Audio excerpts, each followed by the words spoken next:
오늘은 9월의 첫 주일입니다. 이제 무더위가 물러가고 이제 새로운 가을의 문턱으로 들어서고 있습니다. 우리의 신앙도 새로운 결단과 다짐이 있고 또 삶과 신앙의 열매를 맺을 수 있는 귀한 시간이 되시기를 바랍니다. 하나님은 사람을 부르시고 보내십니다. 하나님은 이 시대의 저와 여러분을 부르시고 보내십니다. 또한 하나님은 지나온 우리의 삶을 알고 기억하고 계십니다. 지금도 우리의 일상에 임재하시는 그 하나님을 경험할 수 있기를 바랍니다. 하나님은 언제나 우리와 함께 계십니다. 하나님께서 우리를 부르시고 보내셔서 이 시대에 구원의 역사를 이루시기를 바랍니다. 여러분이 잘 아는 말 가운데 소명이라는 말이 있습니다. 어떤 일을 하도록 사람을 부르는 것입니다. 또 사명이라는 말이 있습니다. 소명을 받은 사람에게 일을 맡기는 것입니다. 사람을 부르는 소명과 일을 맡겨 보내는 사명은 마치 바늘과 실의 관계와 같습니다. 부르심을 받는다라는 것은 삶의 경계를 넘어서는 것입니다. 보내심을 받는다라는 것은 삶의 경계가 넓어지는 것입니다. 오늘도 하나님은 사람들을 부르십니다. 그들을 만나주시고 당신의 뜻을 펼쳐가십니다. 하나님은 우리의 존재의 이유와 삶의 목적을 밝혀주십니다. 우리가 인생의 광야길을 지날 때에 하나님은 저와 여러분의 삶과 신앙의 경계를 넓혀주십니다. 하나님의 뜻을 따라 살아가게 하시고 감당할 힘을 주십니다. 이제 출애굽기 3장 1절에서 12절 말씀을 통하여 모세를 부르시고 보내시는 하나님을 저와 여러분도 만날 수 있기를 소망합니다. 그래서 하나님이 우리를 부르시는 소명과 보내시는 사명을 새롭게 확인하기를 원합니다. 하나님이 저와 여러분의 삶 가운데 이제껏 함께 하셨고 지금도 함께 하시며 앞으로도 함께 하실 것을 확신할 수 있기를 바랍니다. 하나님이 모세를 부르시고 보내시는 이 말씀에서 우리는 세 가지 사실을 깨닫게 됩니다. 첫째로 하나님은 모세의 일상에서 그를 만나시고 당신의 뜻을 알리십니다. 다음 둘째로 하나님은 모세뿐만 아니라 이스라엘 민족의 지나온 삶을 지켜보며 기억하고 계십니다. 마지막 셋째로 하나님은 모세를 통하여 이스라엘이 해방될 미래를 기대하시며 그와 함께 하시겠다라고 약속하십니다. 먼저 1절에서 5절을 한번 보시기 바랍니다. 1절에서 5절을 보면 하나님은 모세의 일상에 나타나셔서 그를 만나시고 그를 부르십니다. 모세는 양떼를 치고 있었습니다. 이 양떼를 치는 일은 목자가 매일같이 하는 일상적인 일입니다. 하루는 그가 하나님의 산 호렙에 이르게 됩니다. 그리고 거기서 하나님을 만납니다. 여러분, 하나님을 만나기 위해서 호렙 산으로 간 것이 아닙니다. 평소처럼 자신의 양떼를 치다가 하나님의 산에 가게 된 것입니다. 자, 이 사실은 우리에게 중요한 영적 깨달음을 줍니다. 우리가 자신의 일을 성실하게 감당할 때에 하나님을 만날 수 있습니다. 그런데 여기서 주목할 것이 있습니다. 모세가 양떼를 광야 서쪽으로 인도해 갔다라는 사실입니다. 여러분, 여기서 광야 서쪽으로라는 말은 본래 광야를 넘어서 광야를 지나서라는 뜻입니다. 무슨 말입니까? 모세는 자신이 평소에 다니던 곳을 넘어 조금 더 나아갔습니다. 한 걸음을 더 내딛는 것이 참으로 중요합니다. 우리가 그 어려운 경계와 한계를 넘어설 필요가 있습니다. 하나님을 만나는 역사는 바로 그 한 걸음에서 시작됩니다. 그런데 모세가 광야를 넘어선 것은 자신을 위한 것이 아니었습니다. 양떼를 위한 것이었습니다. 자신의 양들을 돌보려는 행동이었습니다. 모세가 광야라는 경계를 넘어 양떼를 인도했을 때 양떼들도 하나님의 산에 이르게 됩니다. 저와 여러분이 교회라는 울타리를 넘어 이웃을 향해 관심과 배려와 사랑의 한 걸음을 내디딜 때에 우리 자신뿐만 아니라 그들도 하나님의 산에 이르게 될 것입니다. 그들도 우리와 함께 하나님을 만나는 놀라운 역사가 일어날 것입니다. 그런데 여러분, 오늘 본문을 보면 이 하나님의 산 호렙이 1절과 마지막 12절에 두 번 등장하면서 강조되고 있습니다. 물론 12절을 보시면 호렙이라는 말 대신 이 산이라고 불립니다. 그런데 이 호렙이라는 문자적 의미는 메마르다, 건조하다라는 뜻입니다. 몸이 건조하게 반복되는 우리의 일상을 떠올리게 합니다. 하지만 반복되는 일상 속에서 하나님이 나타나 말씀해 주실 때에 그곳은 하나님이 계시는 거룩한 곳이 됩니다. 여러분, 하나님의 산이 따로 있는 것이 아닙니다. 호렙이 하나님의 산이 된 까닭은 거기서 하나님이 나타나 모세를 만나셨기 때문입니다. 사실 호렙산은 양떼를 먹이는 모세의 일터 가운데 하나입니다. 무슨 말입니까? 아주 일상적인 공간입니다. 반복되는 우리 일상도 하나님이 함께 하시면 거룩한 곳이 됩니다. 우리가 일터에 있어 우리에게 주어진 일들을 성실히 감당할 때에 그곳에서 우리는 하나님을 만날 수 있습니다. 우리 가정이, 출근길이, 퇴근길이, 직장이 바로 하나님의 산 호렙이 될 수 있기를 간절히 소망해 봅니다. 다음 둘째로 6절과 7절 그리고 9절에서 하나님은 모세뿐만 아니라 이스라엘 민족의 지나온 삶을 지켜보며 기억하고 계십니다. 6절을 한번 보시기 바랍니다. 6절에서 하나님은 아브라함의 하나님, 이삭의 하나님, 야곱의 하나님으로서 조상들의 삶에 함께 하셨음을 밝힙니다. 또한 하나님은 그들에게 많은 후손과 거주할 땅을 주시겠다고 약속하셨습니다. 하지만 그 약속은 그들 당대에 이루어지지 않았습니다. 오히려 이후의 이스라엘의 역사는 고난의 연속이었습니다. 하지만 하나님은 이스라엘의 역사 가운데 늘 함께 하셨습니다. 그래서 7절에서 하나님은 이렇게 말씀하십니다.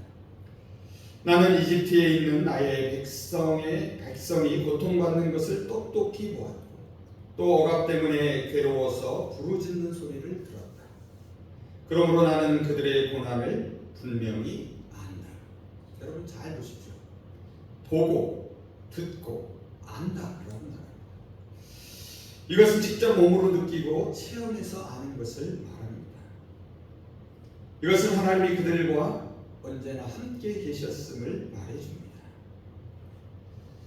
저와 여러분이 겪는 고난들도 홀로 내버려졌던 시간들이 아닙니다. 우리가 고난과 고통 가운데서 아파하며 하나님을 향하여 부르짖었던 소리는 하늘을 울립니다. 하나님이 알고 계시다는 이 사실이 오늘 여기에서 하나님이 우리를 구원하시는 이유와 근거와 힘이 됩니다. 그래서 중요한 것은 고난과 고통 그 자체가 아닙니다.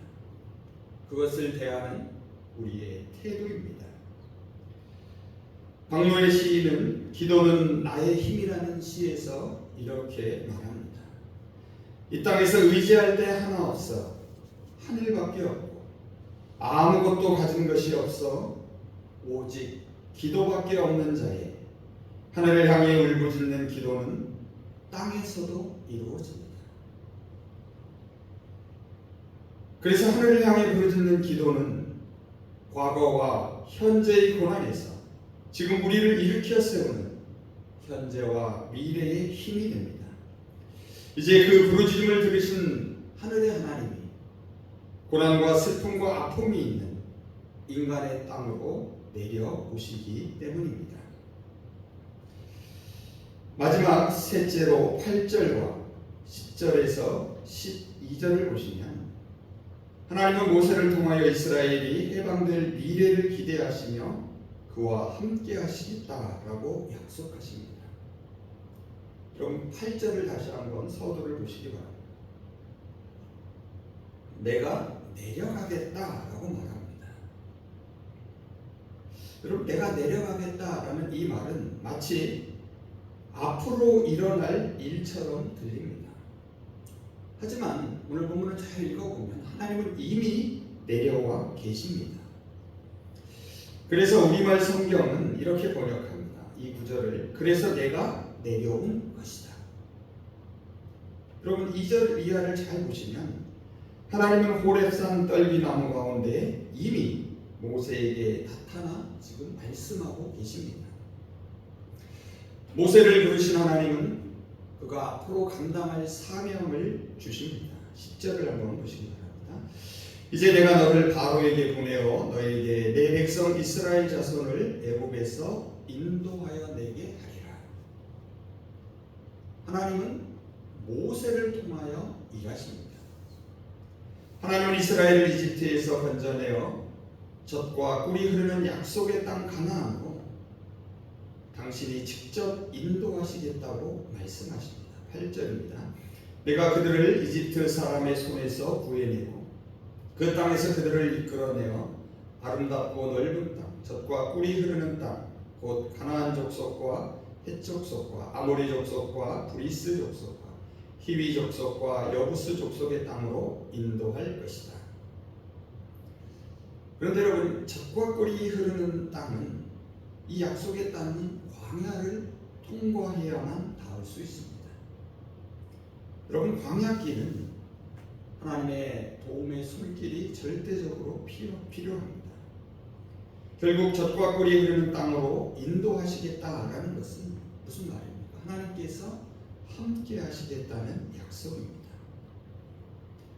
그런데 오늘 본문을 보면 모세는 자신이 없습니다. 그래서 이렇게 말합니다. 11절입니다. 제가 도대체 누구라고 바로에게 간다는 말씀입니까? 제가 이스라엘 백성들을 이집트에서 이끌어낸다는 말씀입니까? 여러분 어떻게 들리십니까? 몇 번을 들어봐도 이것은 겸손의 표현이 아닌 것 같습니다. 그저 모세가 자신에 대해 있는 그대로 솔직히 하는 말입니다. 하지만 모세가 미처 알지 못한 것이 하나 있습니다. 그것은 이 일이 하나님의 일이라는 사실입니다. 하나님이 단지 모세를 통하여서 그 일을 이루실 뿐입니다. 그래서 하나님은 모세와 함께 하시겠다라고 약속하십니다. 12절 상반절을 한번 보시기 바랍니다. 내가 반드시 너와 함께 있을 것이다. 출애굽 사건은 인간의 힘과 노력으로 성취될 수 있는 것이 아닙니다. 해방의 역사는 오직 하나님의 역사입니다. 하나님이 함께 하신다는 말씀 속에 우리 인간의 구원의 역사가 담겨 있습니다. 하나님은 주저하는 모세에게 이어서 이렇게 말씀하십니다. 12절 하반절을 한번 보시기 바랍니다. 내가 그 백성을 애굽에서 인도하여 낸 후에 너희가 이 산에서 하나님을 섬기리니 이것이 내가 너를 보낸 증거니라. 무슨 말입니까? 이제 곧 이스라엘 백성들이 이곳 호렙산에 와서 하나님을 예배할 것이다 라는 말입니다. 그때 하나님께서 모세를 보내셨다라는 것을 확실히 알게 될 것이다 라고 말합니다. 일상에서 우리를 만나시고 부르시는 하나님은 우리를 다시 일상 세상 한가운데로 보내십니다. 그리고 하나님은 우리와 함께 하시겠다고 약속하십니다. 그렇다면 우리는 이것을 어떻게 확신할 수 있겠습니까? 그것은 모세가 다시 호렙산에 설 때 알 수 있는 것처럼 우리의 일상에서 하나님을 다시 경험할 때에 가능합니다. 우리가 광야를 넘어 한 걸음을 더 내디딜 때에 가능합니다. 바라기는 우리의 일상에서 하나님을 꼭 만날 수 있기를 바랍니다. 우리의 삶과 신앙의 경계를 넓혀서 하나님이 보내시는 이웃에게로 한 걸음 더 가까이 다가갈 수 있기를 소망합니다. 이제 말씀을 정리해 보겠습니다. 하나님은 모세를 부르시고 보내셨습니다. 하나님은 이 시대에 저와 여러분을 부르시고 보내십니다. 하나님이 우리를 만나 부르시는 곳은 우리의 일상입니다. 하나님이 우리를 부르시는 때는 우리가 주어진 일상의 일을 성실히 감당할 때입니다. 이웃을 위해 스스로 그어놓은 경계를 넘어설 때입니다. 광야를 지나갈 때입니다. 부르시는 하나님은 사명을 맡겨 보내십니다. 우리가 가야 할 곳은 또다시 바로 우리의 일상의 자리입니다. 우리 그리스도인들은 하늘의 빛, 하늘의 소금이 아닙니다. 우리는 세상의 빛과 세상의 소금이기 때문입니다. 우리를 보내시는 하나님은 우리의 굴곡진 삶 가운데 늘 함께 하셨습니다. 그래서 우리의 아픔과 상처를 알고 기억하고 계십니다. 우리의 고난과 고통의 부르짖음은 이미 하늘을 울리고 있습니다. 그래서 우리의 부르짖음을 들으시는 하늘의 하나님은 우리의 일상의 삶에 임재하셔서 우리를 구원하십니다. 언제나 우리와 함께 계십니다. 하나님은 우리를 부르시고 보내셔서 우리 이웃들의 자유와 평화와 삶의 풍성함을 함께 누리게 하십니다. 우리가 경계를 넘어 이웃을 향하여 나아갈 때 그곳에도 하나님은 반드시 함께 하시겠다라고 약속하십니다. 이제 하나님이 모세에게 주신 이 약속의 말씀을 다시 한번 들으며 설교를 마치겠습니다. 이제 가라. 이스라엘 자손의 부르짖음이 내게 달하고 애굽 사람이 그들을 괴롭히는 학대도 내가 보았으니 이제 내가 너를 바로에게 보내어 너에게 내 백성 이스라엘 자손을 애굽에서 인도하여 내게 하리라. 내가 반드시 너와 함께 있으리라. 아멘. 기도하겠습니다. 모세를 만나 주시고 부르시는 하나님, 광야를 지나서 한 걸음 더 나아갈 때 이미 모세를 기다리고 계셨던 하나님, 오늘 저희도 스스로 쳐놓은 경계를 넘고 그어놓은 한계를 지나서 하나님을 만날 수 있게 하여 주시옵소서. 반복되는 저희의 일상을 소중히 여기고 주어진 일들을 성실히 감당하게 하시며 이웃에 대한 관심과 배려와 사랑을 잊지 않게 하여 주시옵소서. 세상에서 저희를 부르시어 다시 세상으로 보내시는 하나님, 지나온 시간 속에서 저희 개인과 공동체가 겪고 있는 고통과 상처를 아시오니 저희의 간절한 부르짖음을 들으시고 저희의 일상에 임재하셔서 저희를 구원하여 주시옵소서. 또한 저희를 통하여 우리 이웃들이 자유와 평화와 삶의 풍성함을 누리게 하시고 저희가 가는 길에 늘 함께 하시겠다는 하나님의 약속의 말씀을 붙잡고 저희로 하여금 경계를 넘어 이웃을 향하여 한 걸음을 내딛게 하여 주시옵소서. 생명의 주 예수 그리스도의 이름으로 기도합니다. 아멘.